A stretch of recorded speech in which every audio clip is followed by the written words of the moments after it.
Simonetta, we are in front of this lovely Madame Pompadour. Could you tell me what was your aim with this exhibition? What do you want to show which could be new about Modigliani? Well, we wanted to highlight the relationship between Modigliani and his dealer, Paul Guillaume. People often talk about Paul Alexandre, Zborowski, his dealer at the end of his life, but rarely do people focus on the relationship between Paul Guillaume and Modigliani.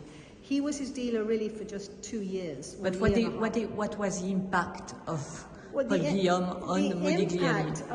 He meets Modigliani in 1914 through Max Jacob, and they are part of the same social circle. At the time, Modigliani is making sculptures primarily.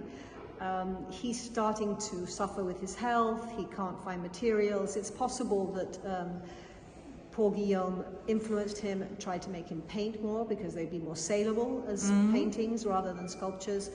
But also, they both shared a love for African art.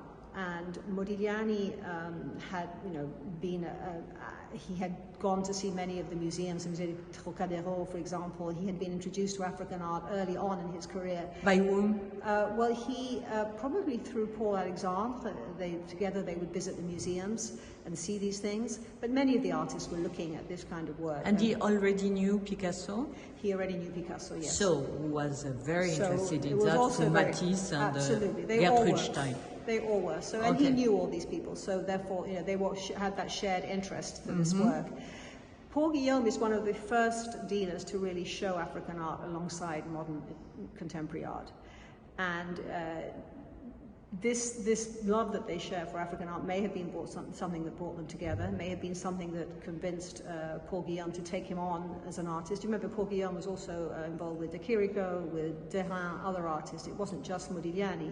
But he was an up-and-coming, very ambitious young dealer, and he wanted to make his mark. And he saw in Modigliani a potential, And so success. why did, after 2 years, he give up in a way with Paul Guillaume? He wasn't.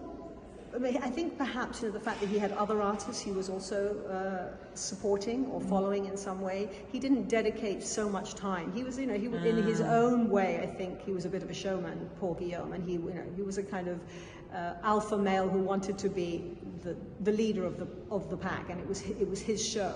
And I think when Leopold Zborowski came along and meets Modigliani towards the end of 1916, he kind of takes over in a much more kind of personal way. He has him in his house, he looks after him, he gives him a stipend, he's much more involved, and he doesn't have so many other artists. I mean, he will later on have other artists, but it's really through Modigliani that he becomes a dealer. Okay. So there's a difference in the style of Paul Guillaume and Zborowski. And is there more support from Zborowski? Sorry? There's more support from him. He had more personal support from Zborowski, and I think that that's what Modigliani was craving. He wanted that kind of individual support that Zborowski was able to give him. It's interesting to notice that now artistry is interested by art market history. Yeah, well, the art market has been very important, and but it was ignored for so long. Now the dealers are important again. Well, yes. I mean, I think that there have in the past been studies on Vollard. There have been. Yeah, but recently, quite recently.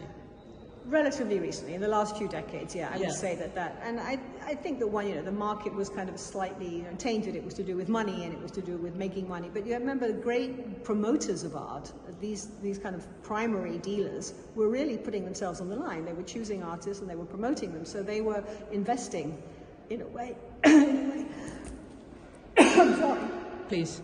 Oh gosh, I need water. I've just become very, very dry. So I think the art market played a fundamental role. Merci beaucoup.